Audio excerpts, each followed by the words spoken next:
तो आज हम लोग ऑर्गेनिक केमिस्ट्री की एक बहुत फेमस रिएक्शन करने वाले हैं अल्काइल अल्कोहल के साथ। बहुत नामी गिरामी रिएक्शन है और जनरली कॉम्पिटिटिव एग्जाम्स में पूछी जाती है। तो हम लोग इसका मैकेनिज़्म देखेंगे और देखेंगे कि ये रिएक्शन होती कैसे है।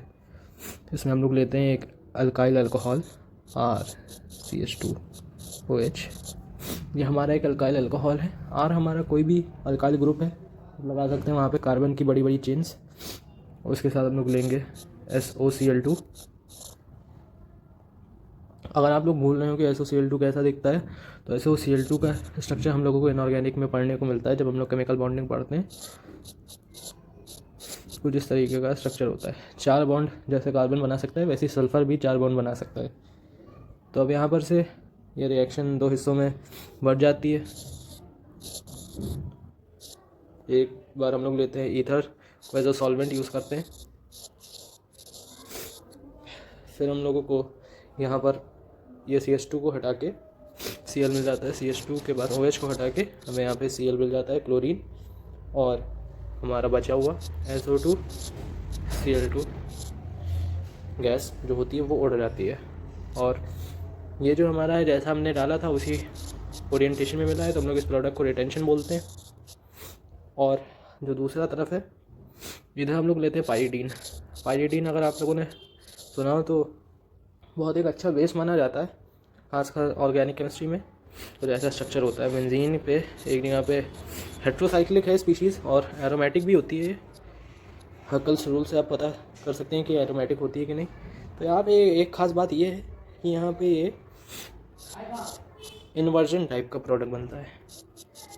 ClCH2R देख रहे हैं आप, मतलब यहाँ पे तो सीधा सीधा आपको क्लोरीन लग गया है, लेकिन यहाँ पे क्लोरीन का पीछे से आके लगता है। तो ये प्रोडक्ट हमारा इन्वर्जन कहलाता है।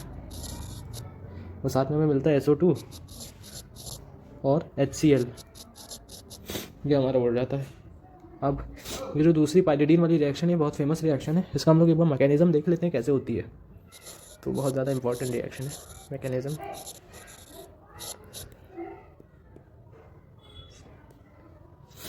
तो यहाँ पे हम लोगों ने सबसे पहले लिया था RCH2OH अल्काइल अल्कोहल लिया, और हमने लिया यहाँ पर से SOCl2। अगर आप स्ट्रक्चर्स को खोल खोल के बनाएंगे तब आपको पता चलेगा कि ऑर्गेनिक केमिस्ट्री में रिएक्शन होती कैसे। हालांकि ये सब केसेस हाइपोथेटिकल है, लेकिन फिर भी अगर आपको मैकेनिज़्म समझ में आती होगी तो आप क्वेश्चंस को ज़्यादा अच्छे से सॉल्व कर पाएंगे। और अगर कोई ट्रिकी क्वेश्चन आएगा तो आप उसमें फंसेंगे नहीं। ये मेन चीज़ होता है, आपको रिएक्शन समझने में ये हेल्प होती है, और याद करना भी रिएक्शन को आसान हो सकता है। तो यहाँ पर से हम लोग देखते हैं कि अभी ऑक्सीजन के पास लोन पेयर है, ये इसके साथ बॉन्ड बना सकता है। तो अभी यहाँ पर क्या होगा, RCH2OH प्लस SOCl। ये सिंगल बॉन्ड है। एक बार सही से बना के दिखा दूँ, आप लोग शायद कंफ्यूज हो रहे हो। सिंगल बॉन्ड है ये। अब यहाँ पर से आप लोग देख रहे हैं, अब जैसे ही ऑक्सीजन ने लोन पेयर सल्फ़र को दिया, इस पर आएगा पॉजिटिव चार्ज, ठीक है।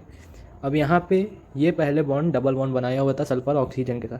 अब ये बॉन्ड को भेजेगा, ऊपर जाएगा ये बॉन्ड, तो यहाँ पे ऑक्सीजन पे आएगा नेगेटिव चार्ज। जैसे ही बॉन्ड हटा यहाँ पर आएगा नेगेटिव चार्ज, ठीक है। और यहाँ पर है हमारा हाइड्रोजन। अब यहाँ पर क्या होगा, जो पाइरीडीन हमारा बेस है,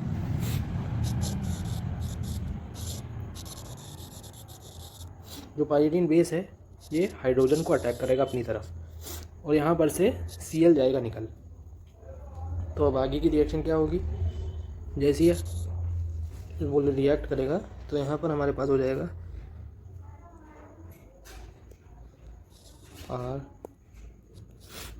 RCH2 ऑक्सीजन प्लस Cl।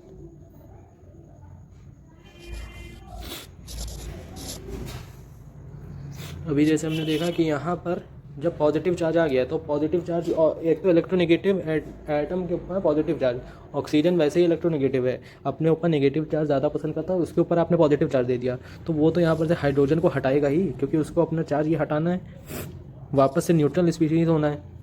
तो फिर ये अपना चार्ज वापस से हटाएगा, तो इधर से इसने हाइड्रोजन को भेज दिया, हाइड्रोजन आके यहाँ पर इसके साथ लग गया पायरीडीन के साथ, और पायरीडीन वैसे भी चाहता था, और यहाँ पर से हम लोगों ने जो Cl निकाला था तो वो भी Cl इसके साथ ही रहेगा, लेकिन इससे साथ अटैच नहीं होगा, इसके फ्री स्टेट में रहेगा इसके साथ, ठीक है।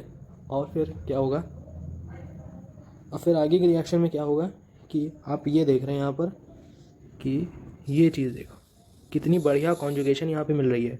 हालांकि कॉन्जुगेशन यहाँ पर भी है, क्योंकि क्लोरीन के पास भी लोन पेयर रहता है, 3 लोन पेयर रहता है क्लोरीन के पास, लेकिन यहाँ पर अभी हम लोग क्लोरीन का लोन पेयर नहीं देख रहे हैं। हालांकि वो भी कॉन्जुगेशन में है, pi sigma lone pair conjugation में है, लेकिन वहाँ पर रेजोनेंस नहीं होगा। इस वाली जगह को मैं बता रहा हूँ कि यहाँ पे भी कॉन्जुगेशन है, लेकिन यहाँ पे रेजोनेंस नहीं होगा। रेजोनेंस होने के क्यों नहीं चांसेस, क्योंकि क्लोरीन एक बड़ा एटम है और वो इतनी जल्दी इतने अच्छे बॉन्ड नहीं बना पाएगा और रेजोनेंस में भी नहीं जाएगा। तो यहाँ पर रेजोनेंस जो करवाने की गुंजाइश है वो इसके पास है। तो ये देखिए बहुत अच्छा रेजोनेंस होगा यहाँ पर, और ये निकल जाएगा फिर SO2 जैसे। और ये जो क्लोरीन है जैसे ही ये हटा तो क्लोरीन अपना पीछे से अटैक मारेगा और यहाँ पर आके सीधा लग जाएगा क्लोरीन यहाँ पे। तो हमें क्या मिला, RCH2Cl प्लस SO2, और यहाँ पर से हाइड्रोजन निकाल के इस क्लोरीन को ले लेगा, क्योंकि ये भी क्लोरीन हट जाएगा, बना हमारा HCl। SO2 भी लिबरेट हो जाएगा, HCl भी लिबरेट हो जाएगा। तो देखा आपने कितनी फेमस रिएक्शन है। हालांकि बहुत ही कम स्टेप की रिएक्शन है, मतलब मैकेनिज़्म समझना ज़्यादा ज़रूरी है, क्योंकि जैसे जो अच्छे एग्ज़ाम्स हैं केमिस्ट्री ओलंपियाड में भी काफ़ी रूटीन क्वेश्चन नहीं आते हैं, मैकेनिज़्म बेस्ड ही क्वेश्चन आते हैं। तो हम लोग एक बार फिर से शॉर्ट में एक बार फिर से रिव्यू कर लेते हैं क्या क्या करा। देखिए अल्काइल अल्कोहल आया, हम लोगों ने एक अल्काइल अल्कोहल लिया, उसको हमने SOCl2 के साथ रिएक्ट करवाया। यहाँ पे जैसे ही बॉन्ड बना तो बॉन्ड की बनने की वजह से जैसे ही इसने बॉन्ड बनाया तो इसके ऊपर आ गया पॉजिटिव चार्ज, क्योंकि इसने लोन पेयर दे दिया। अब यहाँ पर बना तो जैसे ही सल्फ़र के 4 बॉन्ड पूरे हुए तो वो ऑक्सीजन के साथ एक बॉन्ड हटाएगा, वो बॉन्ड वापस से उसके ऊपर चला गया ऑक्सीजन के पास ऐसा नेगेटिव चार्ज के रूप में। और फिर जैसे ही ऑक्सीजन के ऊपर पॉजिटिव चार्ज आया, इलेक्ट्रोनेगेटिव एटम के ऊपर पॉजिटिव चार्ज, और फिर वो वैसे ही फ़ौरन हटाएगा उसको वहाँ पर से। वो पायरीडीन ने उसकी हेल्प करी, वहाँ पर से H और Cl निकाल लिया। अब H तो नाइट्रोजन के साथ लग गया, पायरीडीन के साथ बेस है क्योंकि वो H+ चाहता है, और Cl- भी उसके साथ ही अट्रैक्ट हो गया। अब यहाँ पर क्या बचा कि SrCH2O S double bond O और Cl। अब ये जो डबल बॉन्ड O है और एक जो सिंगल बॉन्ड O है जो सल्फर के साथ दोनों जुड़े हैं, यहाँ पर एक पाई सिग्मा लोन पेयर की कॉन्जुगेशन है। अगर आपने रेजोनेंस पढ़ा होगा तो उसमें पता होगा कि कॉन्जुगेशन क्या होता है। तो यहाँ पे बहुत अच्छा कॉन्जुगेशन है, तो ये लोग वैसे भी रेजोनेंस कर रहे हैं, तो अपने में स्टेबल स्पीशीज़ है, तो वो हट जाएगी यहाँ पर से, और यहाँ पे Cl- बैक से अटैक कर लेगा। तो इसलिए इस रिएक्शन को हम लोग SN2 रिएक्शन भी बोलते हैं। पीछे से अटैक कर रहा है अपना nucleophile, chlorine as a nucleophile बन के न्यूक्लियोफिलिक सब्स्टिट्यूशन बोलते हैं, अगर आपको नहीं पता हो।